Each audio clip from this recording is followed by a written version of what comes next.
Minhas irmãs, com alegria, eu quero cumprimentá-los com a paz do Senhor. Podeis tomar assento, muito obrigado.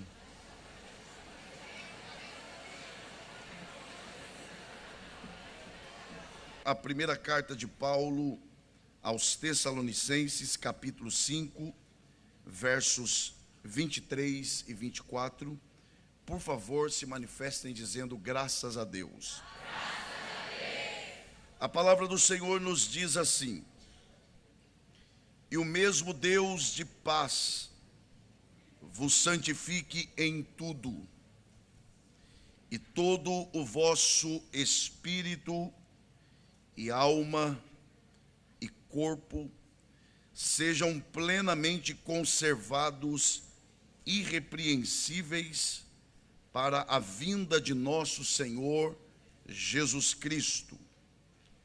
Fiel é o que vos chama, o qual também o fará. E só os que podem digam amém. Amém. Muito obrigado e que Deus, por graça, mais uma vez abençoe a exposição de sua palavra. Eu quero acreditar que nós estamos diante de um texto que, se não todo ele, pelo menos boa parte desse texto, ou destes textos, trata-se de algo relativamente conhecido, se não de todos, pelo menos de uma boa parte dos que aqui estão. Porém, se nós queremos de verdade, pelo menos tentar, e quando eu uso a expressão tentar, eu estou sendo muito sincero com vocês.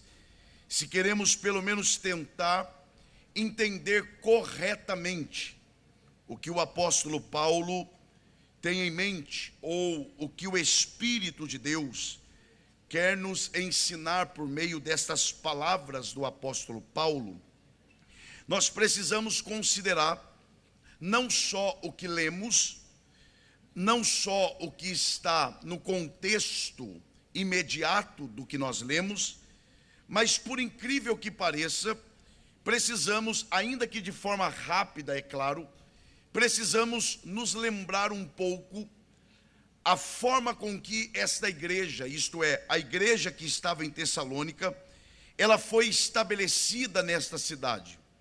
Na verdade, isso você pode ler com detalhes no que está escrito em Atos capítulo 17.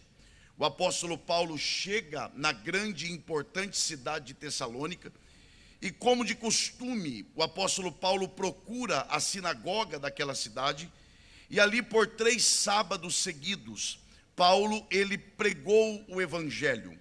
Após a pregação do evangelho por 3 sábados seguidos, o texto sagrado nos informa que um número considerável de pessoas se converteu ao evangelho. Paulo, diante deste resultado, sofreu uma grande e intensa perseguição. Essa perseguição foi tão acentuada que Paulo ele se viu forçado a deixar a cidade de Tessalônica. Paulo então sai dessa cidade e se dirige à cidade de Bereia. Quando Paulo chega em Bereia, Paulo continua cumprindo o seu ministério e ali também ele começa a pregar o evangelho. Mais uma vez, por resultado à pregação fiel de Paulo, um número considerável de pessoas também se converteu ao evangelho. E mais uma vez, por conta deste resultado, o apóstolo Paulo enfrentou mais uma grande perseguição. E mais uma vez, Paulo então foi forçado a deixar também Bereia. É quando então o apóstolo Paulo se dirige à grande cidade de Atenas. Quando Paulo está em Atenas, preocupado com o desenvolvimento espiritual da recém-estabelecida igreja em Tessalônica, é quando então Paulo, ele chama o seu filho na fé, o jovem obreiro Timóteo, e o envia a Tessalônica com pelo menos 2 missões a cumprir. Primeira, Timóteo deveria cuidar por um tempo daqueles irmãos. E em segundo lugar, Timóteo também foi incumbido de colher algumas informações a respeito da fé daqueles irmãos novos convertidos. Timóteo, então, viaja para Tessalônica, começa a trabalhar e a cuidar daqueles irmãos, e depois de um tempo, então, colhendo algumas informações, Timóteo envia estas informações ao apóstolo Paulo. Quando Paulo recebe essas informações, Paulo fica extremamente empolgado, porque esta igreja, embora formada por uma grande maioria, ou a grande parte de novos convertidos, no entanto, primeiro, aquela igreja permanecia crescendo. Segundo, aquela igreja permanecia generosa. Terceiro, aquela igreja permanecia firme nos ensinos que Paulo havia dado àqueles irmãos. Paulo, então, como uma espécie de pai que fica feliz com o desenvolvimento e o crescimento dos seus filhos, Paulo, então, agora, diante dessas informações, ele escreve uma carta. Esta carta, em que Paulo escreve como resposta, como reação a estas informações positivas, é exatamente a carta que nós lemos parte dela. Ou seja, a carta de Paulo aos Tessalonicenses é uma reação, é uma resposta de Paulo a estas informações positivas a respeito da vida e o desenvolvimento espiritual desses irmãos. Portanto, quando Paulo escreve esta carta, Paulo ele tem alguns objetivos muito claros em sua mente. Por exemplo, quando Paulo escreve esta carta, Paulo primeiro, ele escreve para elogiar esses irmãos. Em segundo lugar, Paulo escreve para fortalecer ainda mais a fé desses irmãos. Paulo também escreve para preparar esses irmãos para futuras batalhas que eles ainda haveriam de enfrentar. Seria bom você dobrar a sua atenção aqui, porque esse ponto é fundamental. Paulo, quando escreve esta carta, ele também a escreve para orientar aqueles irmãos a respeito de como deveria ser, ou como deve ser, o comportamento de um cristão no seu ambiente de trabalho. É claro que quando Paulo ele fala sobre isto, Paulo não está falando apenas de comportamento moral. Quando Paulo fala como um cristão deve se comportar no seu ambiente de trabalho, ele tem em mente o comportamento moral, mas além disso, Paulo também tem a ideia de que no exercício do meu trabalho, eu também devo ter uma consciência cristã e entender que no meu trabalho, isso também é uma forma de culto. Para Paulo, culto não é só o que acontece, por exemplo, aqui. Pelo contrário, para Paulo, até no exercício do trabalho, até no exercício de uma profissão, isso também tem que ser feito como uma forma de culto a Deus. Lembra, por exemplo, quando Paulo, ele diz, quer comamos, quer bebamos, façamos tudo para a glória de Deus.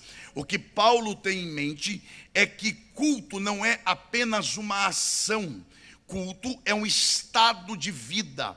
Para Paulo, culto não é o que eu dou, para Paulo, culto é o que eu sou. Então, Paulo está ensinando a esta igreja e a cada um de nós como devemos nos comportar, inclusive em nosso ambiente de trabalho. E Paulo segue. Paulo, por exemplo, para nós adiantarmos aqui, Paulo segue e em seguida ele trata sobre a vinda de Jesus, esclarecendo algumas dúvidas a esses irmãos. E quando Paulo chega no capítulo, que hoje é o capítulo 5, no final desta carta, Paulo ele trata sobre algumas questões centrais à vida cristã. Por exemplo, no capítulo 5, Paulo, além de outros assuntos, ele fala sobre a importância da gratidão. Paulo fala sobre a necessidade de orarmos sem cessar. Paulo fala sobre a importância da profecia no culto. Paulo fala também sobre o perigo de extinguirmos o Espírito Santo. E agora, ao final desta carta, observe bem, ao final desta carta, Paulo, que já no capítulo 4, já havia falado a respeito da santificação, Paulo, claro que orientado pelo Espírito Santo, ele retoma o assunto e ele usa a doutrina da santificação como uma espécie de selo, ou mais, como uma espécie de coroa da carta. Isto é, Paulo já havia tratado sobre santificação nesta carta, mas agora ele retoma o assunto justamente para concluir, para selar, para coroar esta carta. E eu fico impressionado porque em apenas um verso, quem me ouve aqui diga amém, em apenas um verso, Paulo é capaz de definir e nos mostrar tudo que envolve o processo e a doutrina da santificação. Paulo é uma daquelas pessoas que eu costumo dizer que era capaz de falar pouco e dizer muito, porque tem gente que fala muito e diz pouco. Paulo era o contrário. Paulo falava pouco, mas dizia muito. Em apenas um verso, Paulo define santificação. Então, se você está atento, percebam que só no verso 23, Paulo ele nos mostra os três aspectos que envolve a obra e o processo da santificação. Por exemplo, só no verso 23, Paulo ele fala primeiro sobre a natureza da santificação. Em segundo lugar, Paulo ele fala sobre a abrangência da santificação. E finalmente, Paulo fala sobre a dinâmica da santificação. O que eu estou tentando dizer aqui é que dentro do verso 23, Paulo ele fala sobre a fonte, isto é, de onde procede a santificação. Em segundo lugar, Paulo ele nos mostra até onde a santificação é operada em nós. E finalmente, Paulo nos fala sobre como a santificação é operada em nós. Para tentar deixar um pouco mais claro, primeiro, Paulo fala quem nos santifica. Segundo, ele fala até onde somos santificados. E em terceiro e último lugar, ele nos mostra de que forma somos santificados. Então, quem, até onde e como é operada a obra da santificação em nós. E aí sim, quando Paulo ele abre o verso 23, ele abre nos explicando sobre a natureza, isto é, a fonte, ou seja, de onde procede a santificação. Se você está atento, observe o que Paulo diz. Ele abre o verso dizendo: o mesmo Deus de paz vos santifique em tudo.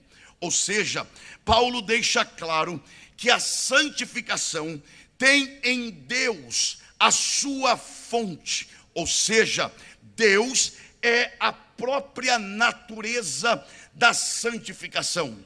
Mais do que isso, Paulo também está deixando claro a cada um de nós que a santificação não é uma ideia de homem, não é um projeto humano. Pelo contrário, Paulo deixa claro que a santificação é um projeto de Deus, é uma ideia de Deus para um povo específico na terra.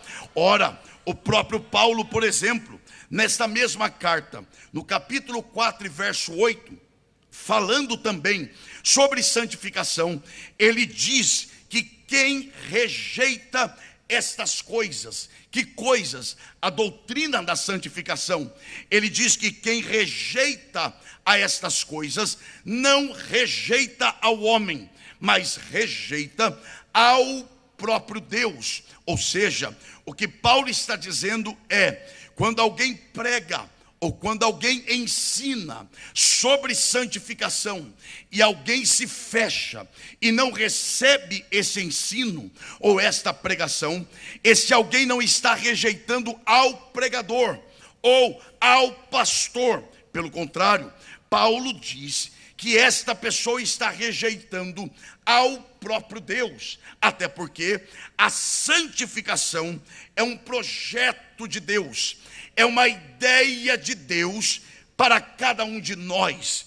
Mas não só isso, Paulo também diz que além da santificação ser uma ideia de Deus, ele também afirma que é Deus quem nos santifica. Deixa eu fazer uma pergunta aqui. Quem está me ouvindo, diga amém. Amém. Quem está prestando atenção, diga graças a Deus. Dobre a sua atenção para você não me interpretar mal. Paulo deixa claro que quem santifica o homem é o próprio Deus. E há uma razão para isto. Qual é esta razão? Eu não tenho condições de me auto-santificar. Por exemplo, eu sei que é força de expressão.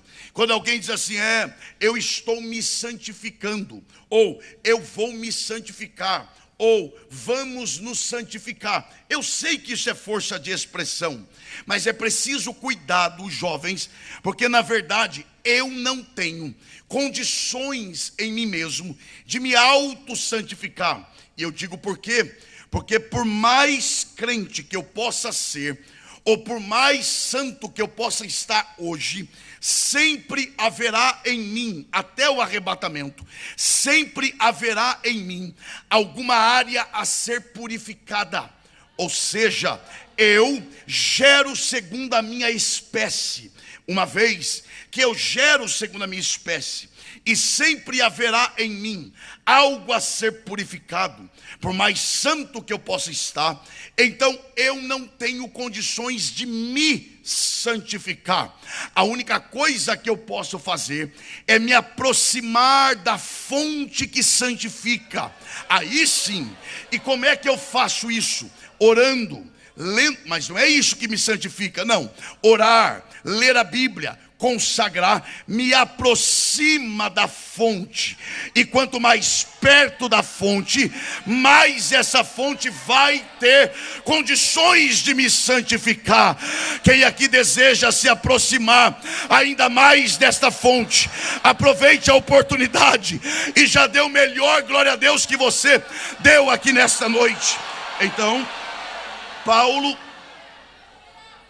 deixa claro, primeiro, que é Deus quem idealiza a santificação, e é Ele quem executa a obra da santificação. Não só isso, para adiantarmos também, Paulo, ele ainda nos diz até onde somos santificados. Por exemplo, por algumas vezes, ele usa expressões como tudo, íntegros, irrepreensíveis, ou seja, no conceito de Paulo e dentro do que a Bíblia nos ensina, ser santo não é ser santo parcialmente, não. Ser santo é ser santo totalmente. Não quer dizer que você hoje, você, atente para isso, jovens, você, sejamos capazes de sermos plenamente santos. Não é isto. O que Paulo está dizendo é que, embora não sejamos capazes de ser totalmente santos, todavia, todas as áreas da nossa vida são tocadas pela obra da santificação. Ninguém é santificado só no corpo, ninguém é só santificado na alma, e ninguém é só santificado no espírito. Pelo contrário, Paulo está dizendo que se a obra da santificação é operada por Deus, esta obra é operada em todas as áreas. Ou seja, a santificação, ela não te melhora só em uma área, ela te melhora em todas as áreas. da sua vida. Então você peca menos, sim, é claro, mas você também vai tratar melhor as pessoas, porque a santificação, ela muda a pessoa por completo. Mas não só isso, para adiantarmos aqui, para chegarmos onde Deus quer nos levar, além disso, Paulo, ele chega ao ponto que eu gosto muito, porque primeiro, Paulo ele diz quem santifica. Diga bem forte para ser uma vez só, diga quem santifica. Diga até onde sou santificado. Agora diga um pouquinho mais forte, diga como sou santificado. Olha o que Paulo diz, ele diz que começa no espírito, passa pela alma e termina no corpo. Se eu fosse você, jovem, eu não perderia esta parte.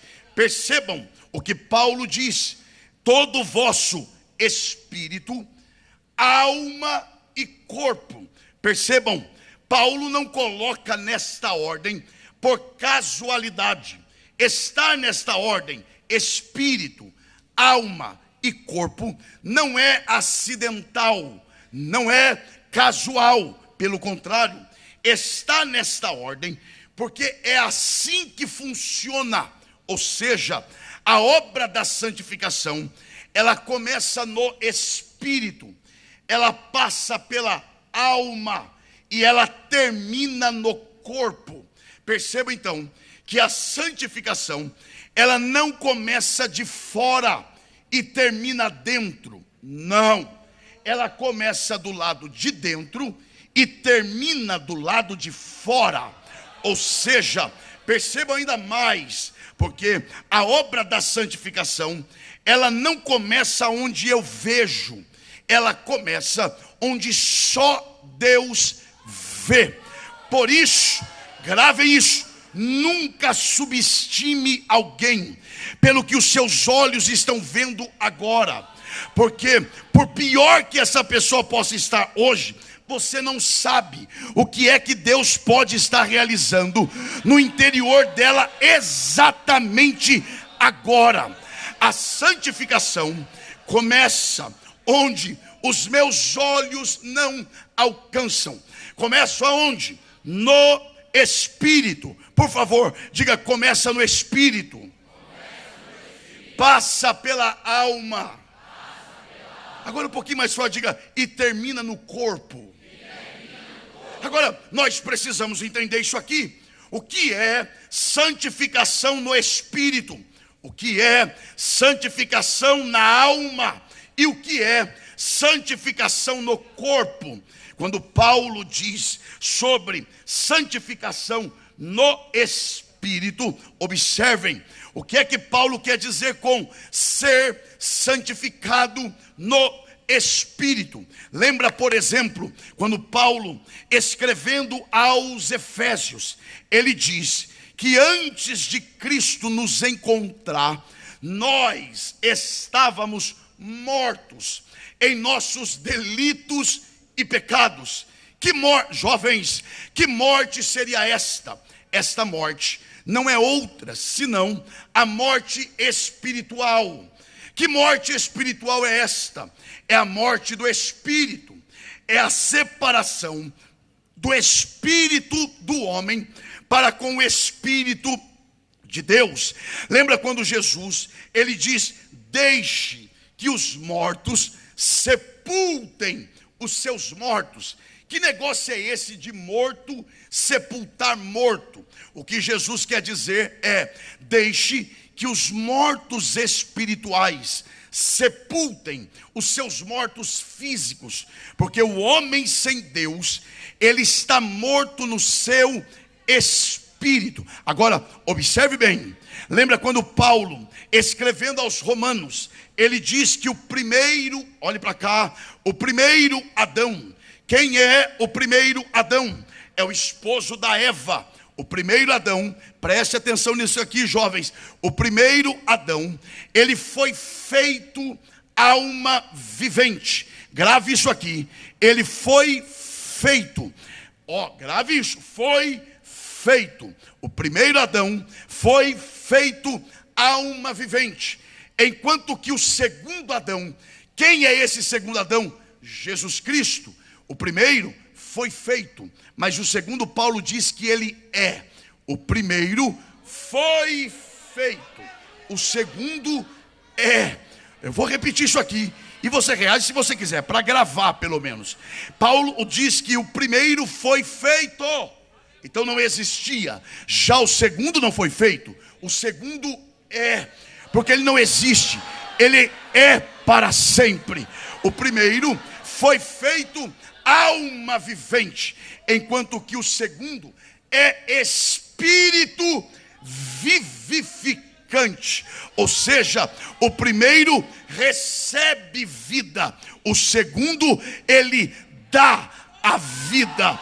E aí é por isso que Paulo diz que quando nós estávamos mortos e Cristo nos encontrou, ele nos vivificou. Aonde? No Espírito. E quando isso aconteceu, a obra da santificação deu-se início em nossas vidas. Quem aqui já recebeu esta vida, aproveite para dar o melhor glória a Deus que você pode nesse lugar. Então, primeiro, a santificação. Quem me ouve aqui, diga amém. A santificação começa no Espírito. Triplique a sua atenção agora, porque após santificar, o Espírito, a santificação toca a alma. Só quem pode, diga alma. Agora, o que é que Paulo quer dizer com santificação na alma?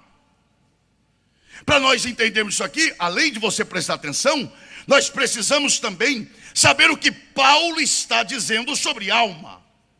Alma para Paulo é sede das vontades, central dos desejos, é de onde nasce os meus ideais. Deixa eu ser mais prático. Para Paulo, a alma é aquilo que faz o seu coração bater mais forte. Porque presta atenção nisso aqui, isso aqui é sério. Antes de você fazer algo, você deseja fazer esse algo. Então, antes de você cometer algo pelo corpo, você deseja isso na alma. Agora, se você está atento aqui, é claro, observe que Paulo coloca alma antes do corpo. Por quê? Porque a santificação, antes de mudar o que eu faço, ela muda o que eu quero.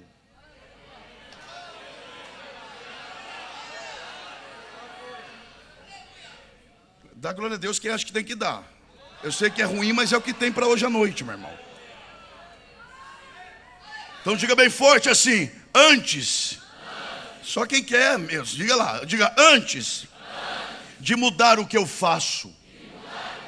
A santificação, ela muda o que eu desejo. Porque tem gente que não vai, mas quer ir. Tem gente que não faz, mas quer fazer. Tem gente que não olha, mas está louco para olhar. É por isso que de vez em quando você sempre incorre no mesmo erro. Por quê? Porque você só está tentando mudar o que você faz. Não, a primeira coisa é você pedir para Deus mudar o que você quer. Oh, glória a Deus. Levante mesmo uma de suas mãos aos céus. Pelo poder da palavra, Deus vai mudar desejos aqui neste lugar. Quem crê nesta palavra, dê um brado de glória. Lembra, por exemplo, eu vou te dar um exemplo do Antigo Testamento. Não perca isso aqui. Lembra, por exemplo, quando Deus, aliás, a Bíblia diz que quem confessa e deixa alcança misericórdia. Então deixa eu confessar aqui. Eu preguei isso muitas vezes errado. Então como eu estou confessando, já deixei, então alcancei misericórdia. Lembra quando Deus diz assim, ó: porém em vós o meu espírito, tirarei o vosso coração de pedra e colocarei um coração de carne. Eu sempre preguei que isso era Deus tirando um coração duro para colocar um coração mole. Mas não é. Porque olha o que Deus diz antes: porém em vós o meu espírito. Primeiro ele diz o que vai fazer, depois ele mostra como. Ele diz: eu vou colocar em vocês o meu espírito. De que forma? Vou tirar o coração de pedra e vou colocar um coração de carne. O que é isso aqui? Ele está dizendo: eu vou tirar o coração que é de vocês, vou pegar o meu e vou colocar dentro de vocês. É troca de corações. Dai-me o seu que eu te dou o meu. E aí o que vai reger a sua vida não é mais os seus desejos, são os desejos de Deus. Você vai amar o que Deus ama e odiar o que Deus odeia. Você vai desejar o que Deus deseja e rejeitar o que Deus rejeita. Quem deseja isso, oh glória! Eriai chori mahas. Urimiei chou e relevas.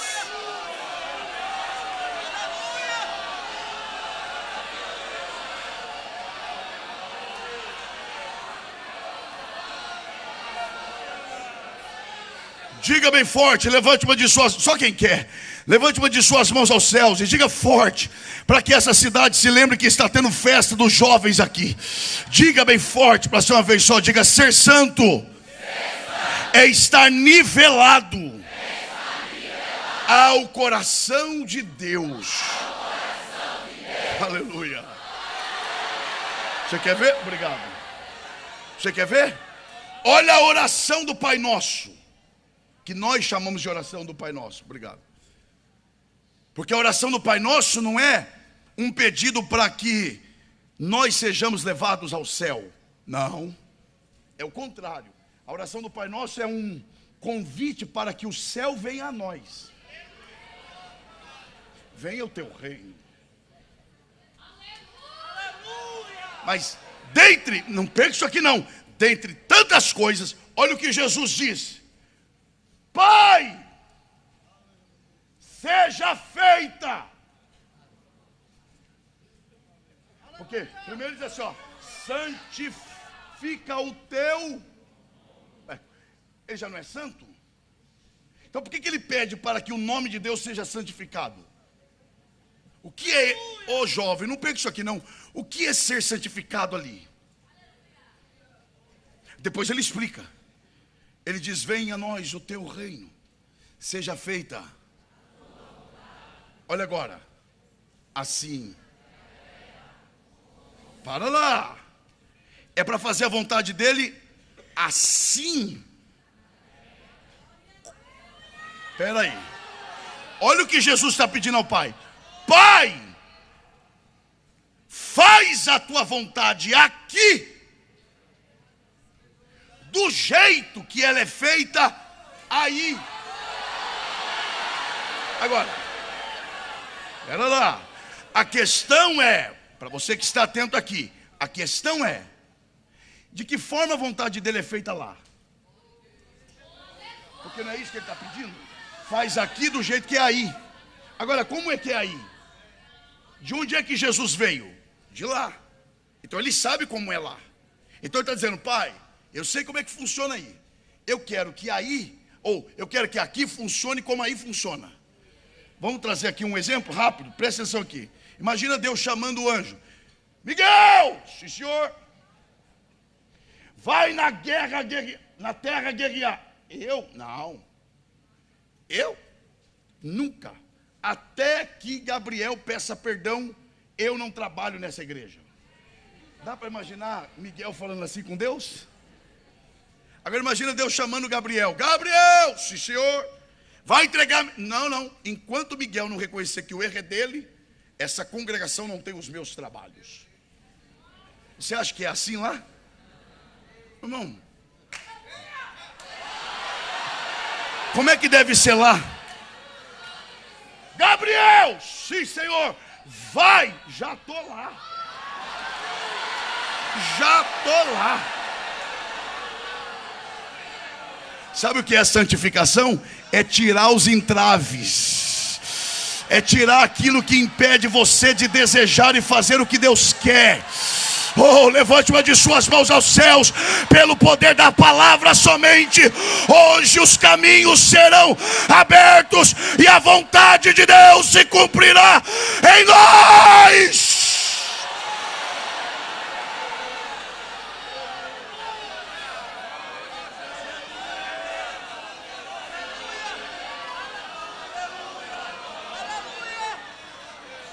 Eu conheço a voz do meu Deus.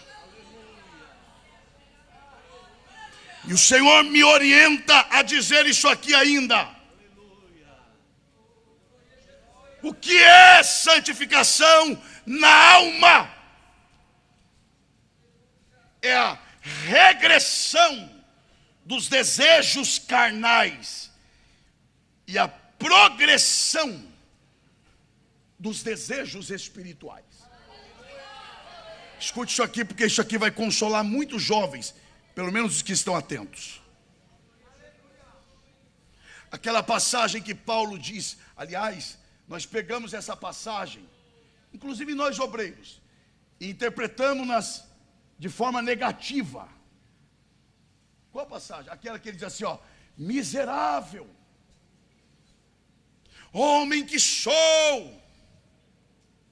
Aí o que ele diz? O bem que eu quero, não faço. E o mal que eu não quero. Não, pera aí. A gente tem que entender isso aqui. E já tem gente aqui que já entendeu. Por exemplo, onde é que tem jovens aqui? Diga amém. Amém. Imagine um crente, hoje sábado, de sábado para domingo, 3 horas da manhã, entrar no meio daquilo que se chama lá fora de balada. E alguém entrar lá no meio e dizer assim, ó: vocês estão em pecado. De duas uma. Ou vão zombar de você. Como é que chama aqui? Mangá. Tô sabendo. Ou vão mangar de você, ou vão te bater. Presta atenção. Por quê? Eu vou esperar. Olhe para cá, você tem que entender isso aqui. Por quê?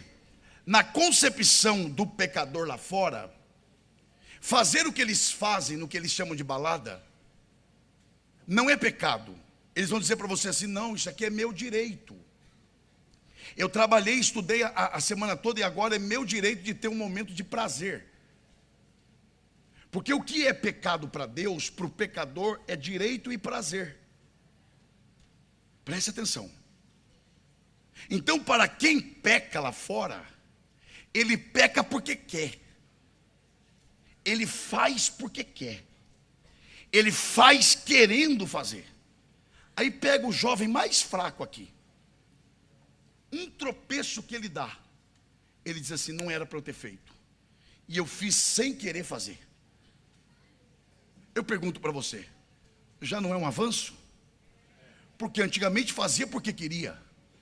Hoje você já não quer mais. Eu pergunto, você já não melhorou não? Não é isso que Paulo está dizendo? Antigamente o bem eu não queria e o mal eu queria. Hoje já mudou. O bem eu quero e o mal eu não quero. É sinal de que as coisas por dentro já mudaram. É sinal de que a obra da santificação já começou. Oh glória! Quem reconhece essa verdade? Onde está a mão que você levanta para adorar ao Senhor? Com respeito, é claro, mas com fervor também, é lógico. Com respeito, toque o ombro da pessoa que está perto de você e diga: ser santo é ter o coração nivelado ao de Deus. E Deus vai nivelar as suas vontades às dele.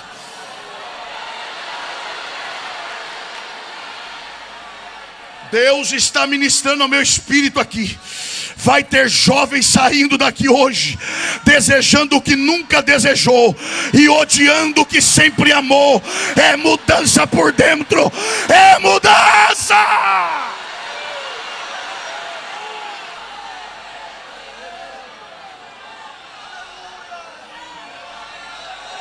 Eu sinto a presença da graça de Deus aqui.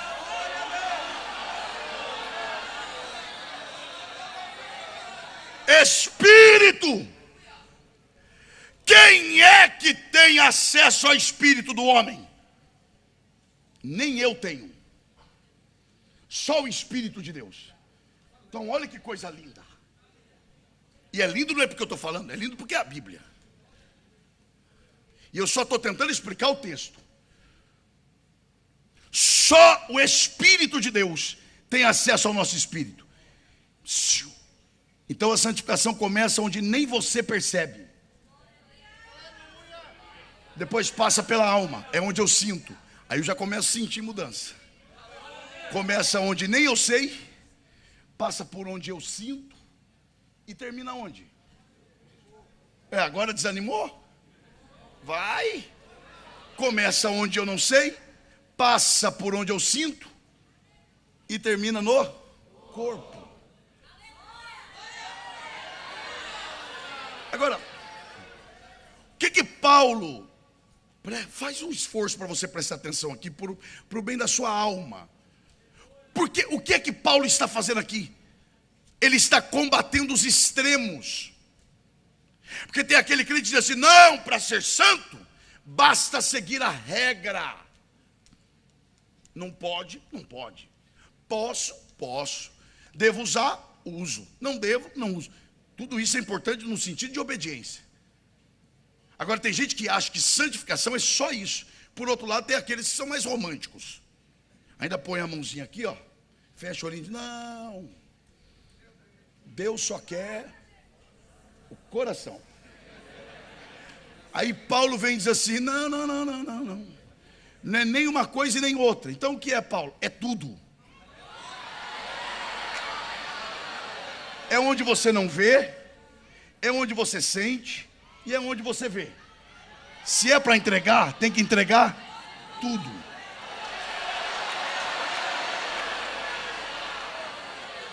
Se tá bom, tá bom. Não tá, é o que tem para hoje, meu irmão.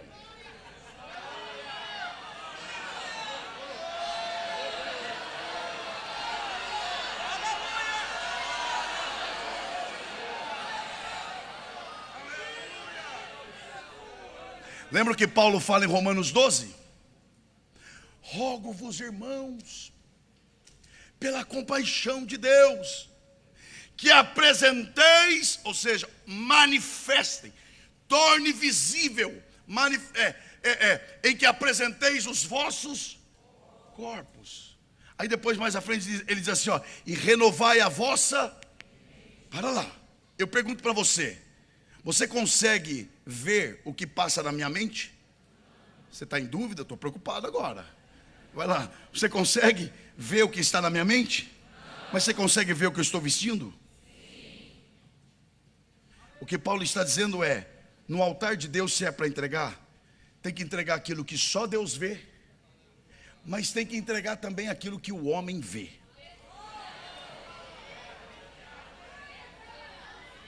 Esse negócio de só por dentro, não. E esse negócio de só por fora, não. É só o que Deus vê e o que os homens também veem. Se é para entregar hoje no altar, então Deus está dizendo: eu não aceito menos do que tudo.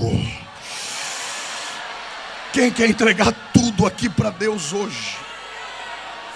Levante as duas mãos aos céus, porque onde tiver mãos levantadas, a graça de Deus já vai tocar jovens aqui, porque Deus não fica devendo nada a ninguém.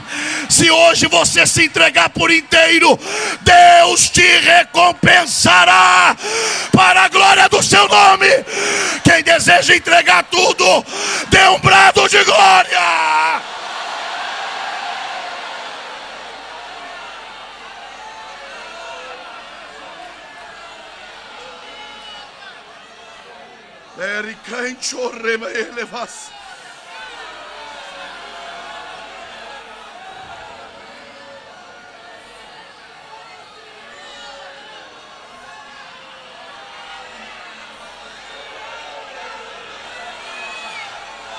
Este é o som de quem quer se entregar por inteiro hoje.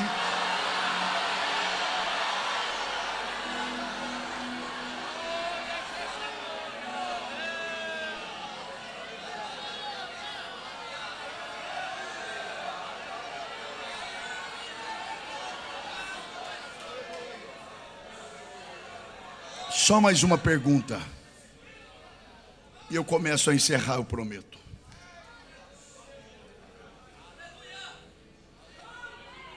Mas, quer ver uma coisa? Os jovens, quer ver uma coisa? Quem aqui sabe que crente tem que ser santo, diga amém. Amém.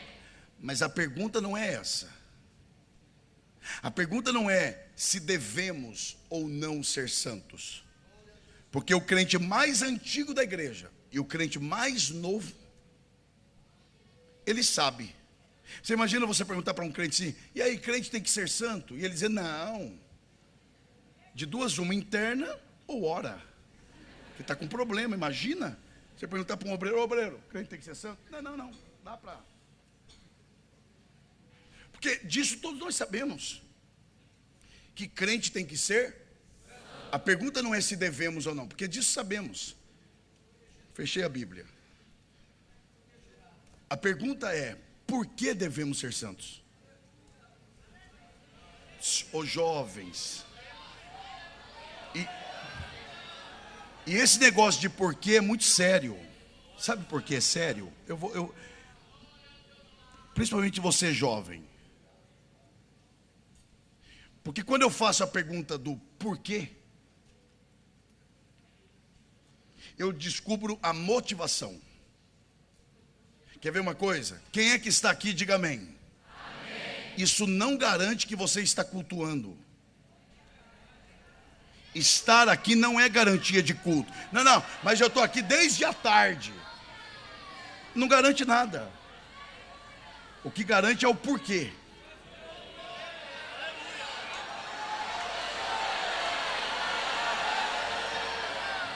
Por exemplo, culto para Deus não começa quando você entra aqui e o pastor ora. Culto para Deus começa quando você sai da sua casa dizendo: hoje eu vou na igreja, pronto. O que vem depois determina se tem culto ou não. Porque, por exemplo, para você que está atento, por exemplo, alguém diz assim: não, eu vou na igreja porque eu tenho um negócio para entregar para a irmã. E eu vou lá porque aí eu já aproveito e já fico lá no culto. Não, você veio para entregar um negócio. Então não tem culto. Agora, quando você sai de casa dizendo: eu vou no culto, vou na igreja hoje porque eu quero me encontrar com Deus, o culto já começou, meu irmão. Por que eu estou dando todos esses exemplos? Porque esse negócio de porquê é muito sério. Porque quando você faz a pergunta por quê, você descobre o que é que te move. E para Deus não pesa só o que eu faço. Para Deus pesa mesmo o porquê eu estou fazendo. Então, por exemplo, olha o que a Bíblia diz em Hebreus. Que a palavra de Deus, ela é apta para discernir pensamentos e o que mais? E intenções do coração. Tem gente que faz a coisa certa, do jeito certo, no lugar certo, na hora certa, mas com a motivação errada. Quem é que está me vendo pregar aqui? Diga amém. Amém. Com a mesma facilidade com que você me vê pregando, Deus me vê porque eu estou pregando aqui. E para Deus não pesa o fato de eu pregar. Para Deus o que pesa é o que me trouxe aqui. Cantar, isso não garante. O que pesa para Deus é o porquê você canta. Não olhe para o lado não, senão vão desconfiar de vocês. Olhe para cá.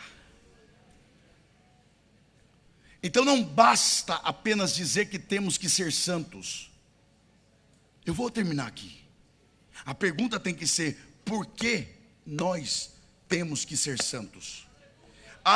Se eu perguntar assim individualmente, a grande maioria diz: não, tem que ser santo porque vai para o céu. Ah, é? Então quer dizer que você é santo porque quer ir para o céu. Quer dizer que se não tivesse céu, você não seria santo.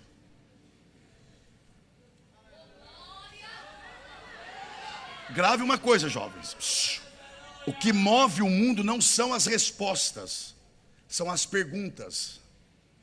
Quer ter uma boa resposta? Faça uma boa pergunta. Então qual é a pergunta? Por que eu tenho que ser santo?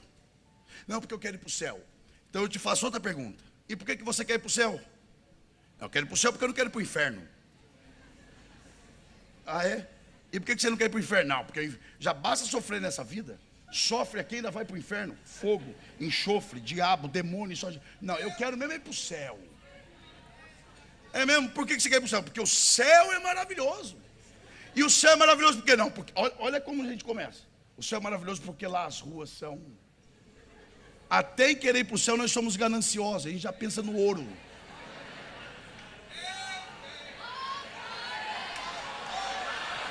Pode ver. Pode ver, meu irmão. Ô, raça interesseira é a nossa.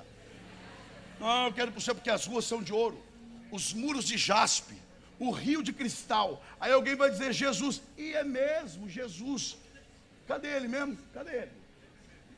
Para muitos, Jesus no céu é um detalhe. O que é que faz o céu ser maravilhoso?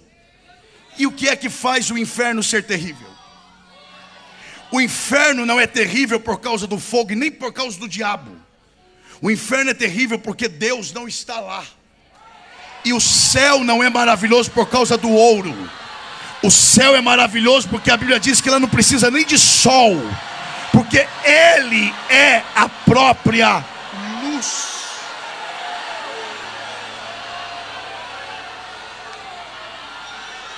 Dá glória a Deus quem achar que deve.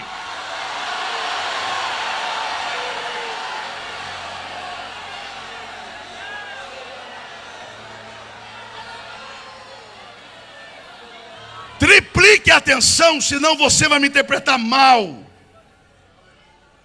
E aos que me acompanham, seja pelas redes, seja, não sei, preste atenção para depois não falar. Ô jovem, olhe para cá. Eu não estou dizendo que céu não existe. Claro que existe. Eu só estou dizendo que céu é um detalhezinho diante de quem é Ele. Olhe para cá. Me mostre na Bíblia. Eu estou dizendo na Bíblia. Aqui. Onde é que está na Bíblia que a maior recompensa para os santos é ir para o céu? Não tem. Tem. Me mostra. Vai. Não tem. O que o texto diz é, Jesus falou, bem-aventurados limpos de coração, porque esses vão para o céu? Nada. Porque estes verão a Deus. Aí você vê o que você prefere.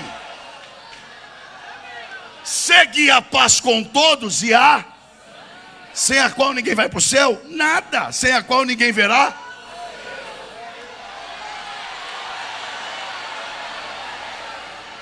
Paulo explica isso. Quando soar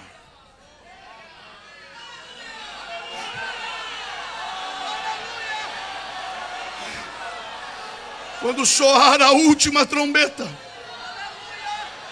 o que é mortal se revestirá do que é imortal.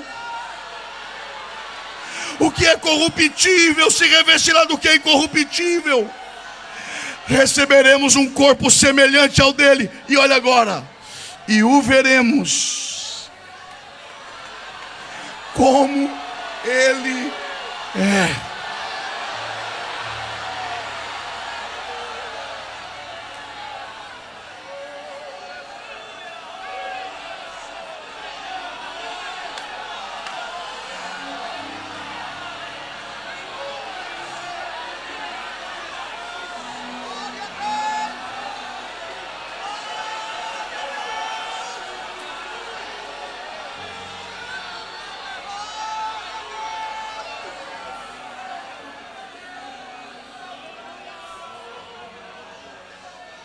Eu começo a encerrar.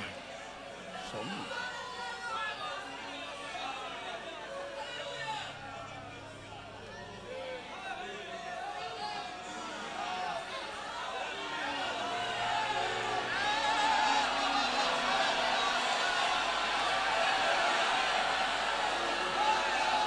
Você quer ver que isso é verdade? Olha o ladrão da cruz. Lembra-te de mim quando entrares no teu reino. Olha o que Jesus diz. Hoje mesmo. Como hoje mesmo? Se ele ficaria mais 3 dias no seio da terra e depois de ressuscitado mais 40 dias com os discípulos. Como hoje mesmo? O detalhe é aqui. Hoje mesmo estarás no paraíso comigo. No paraíso, não. Hoje mesmo estarás comigo no paraíso. Porque paraíso é mais do que um lugar. Paraíso é uma pessoa. Quem chegou em Cristo já chegou no paraíso. Já é.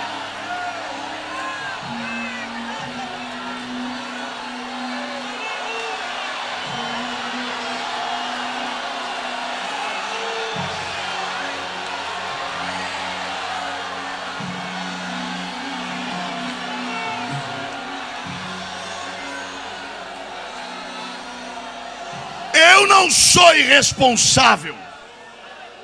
Eu posso ser muita coisa, irresponsável não.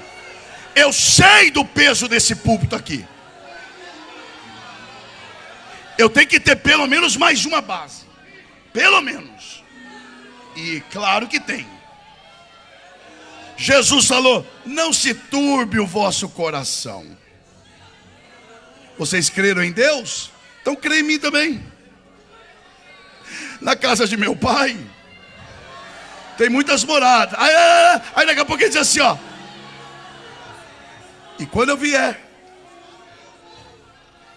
eu vos levarei para o céu, nada, e vos levarei para mim mesmo, para que onde eu estiver, aí não importa onde, o importante é que seja com ele, para que onde eu estiver, estejais vós também.